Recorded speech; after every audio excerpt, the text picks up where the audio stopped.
Right, we've sat here before and we've talked about pellet fishing rigs. They were great and they're not complicated rigs, but there was a thought process behind them and everything else. You know what I'm like, I like to keep things as simple as possible when I'm talking about fishing rigs, about fishing in general, to be honest. Honestly, like almost how easy can I make it, because I always believe that results in catching more. So this is my favourite rig that sits in my box, and I'm calling it my carp fishing rig. You know, corn meat, pellets, big worm, maggots, don't care, whatever you like. Fishing for carp, big carp.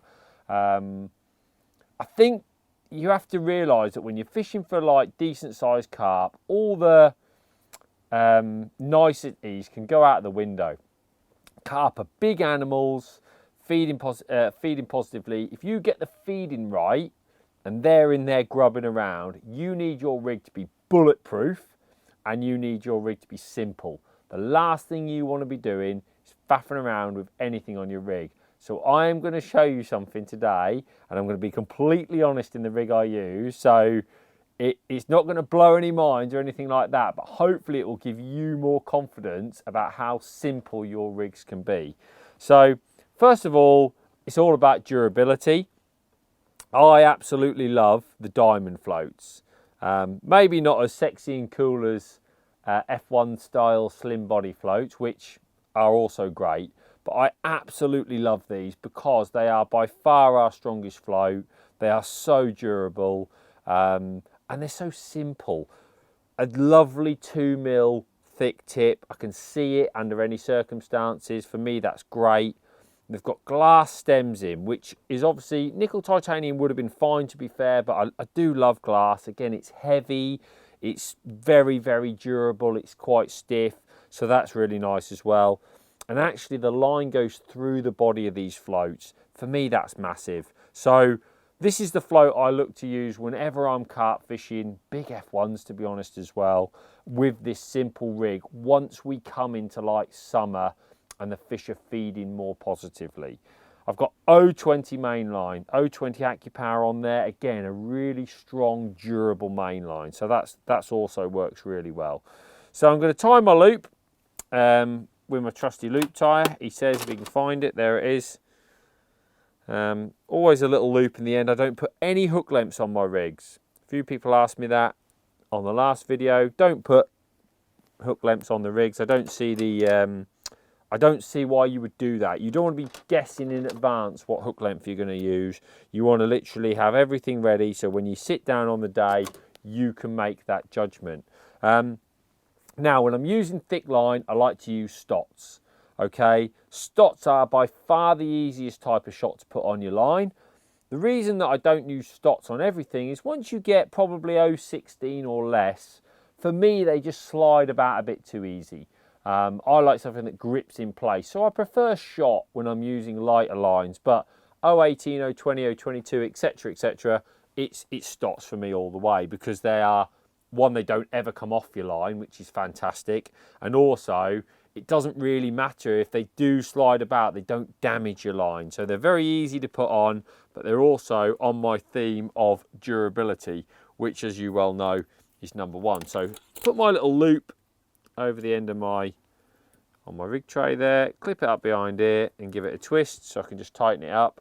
Very important, that nice tight line, and as I've said before, slide this float gently up to where I want it. That's absolutely perfect. Now, really, really complicated shotting. Like, oh, it's going to absolutely blow your mind. Basically, what we're going to do, we've got 414s here. We are going to get number 9s and we're going to put them literally a thumbnail apart above the top loop. Really complicated, isn't it? Really difficult, really tricky. The reason being, I have tried it all. I've tried inch apart, I've tried strung out, I've tried all the rest of it. But when I'm fishing for carp, effectively I've got the hook length and the hook bait presented on the bottom, and I need a bulk of shot that registers the bite. Think about a method feeder, right? 30 grams of lead, 4 inches of hook length. Fish comes in, sucks it up, round goes the rod. This is effectively my method style rig. I'm putting the rig in with ultimate presentation with the pole and accurate feeding, but ultimately I need to see the bite quickly on the bottom, and I don't want any faffing around. The best thing about having a nice tight bulk is you can see liners. Often liners will lift the float, drift it to the side because they're pushing the bulk about, not pushing a string of shot, pushing the bulk about. And when a carp sucks it in, it moves the entire bulk in one go.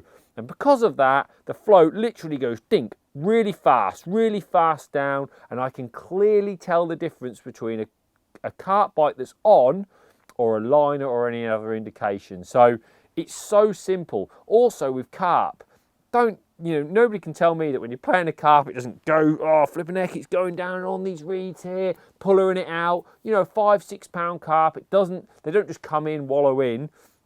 Get them in the net, they flip about, shot can ping off. I don't want any of that. I need everything to be as simple as possible. So literally I just get my stots and nip them on above the end loop as easy as that. So, for a 414s, you could use number 8s. You don't have to use number 9s. You could use number 8s. I'm just going to put some number 9s on this. So effectively, it's so easy to do because put those on the line, nip them on with the pliers.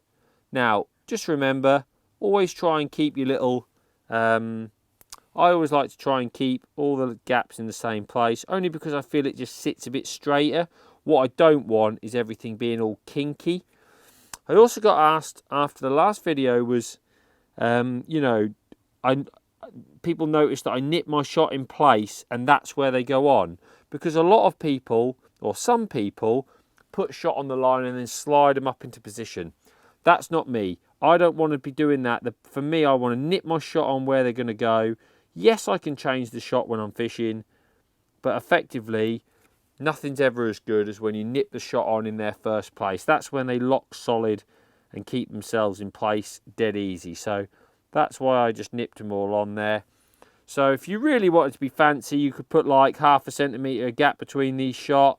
But like I've told you, once you start fishing, I can absolutely guarantee you when the carp's swimming around and bashing around in your net, all that's going to happen is those shot will just move around, slide around, get bashed around and all the rest of it. Whereas now, with this, I've got a beautifully neat, and all I do, I literally just make sure there's a thumbnail between them so they just sit straight. That's it. I'm not fussy. If it's a slightly bigger gap, don't forget what you're fishing for. This is a carp fishing rig. You don't need the intricacies, but look how lovely and straight that bulk sits.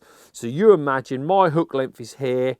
The second that bulk is moved, so as soon as that hook bait moves, this bulk moves. You're talking about big carp. It's not a 2 gram rig where you've got literally the 2 gram Olivet on top of the hook length. These are 414s, 416s. Carp they don't feel that rig when you're talking about these big carp. They literally suck your bait in, dink, under it goes, wallop. Elastic comes streaming out. Absolutely perfect. So I always drop it in my little water just to make sure I've got the right amount of shot. Probably need another one on there, but let's say after I put my another one on, if I wanted any trimming shot, let's say 12s or something like that, they would literally go on top of this bulk. So those 12s would go on top of the bulk, just trim it up, always shot it up so it's got half the bristle showing in the shotting tube, because when you're out in the water, the tension, it tends to go a bit lower, and wind it on the winder. The most simple, easiest rig in fishing, but it has caught me hundreds upon hundreds of thousands of pounds of carp over the years. So just remember, it doesn't always have to be dead complicated. I've certainly always got these carp rigs tied up in my box.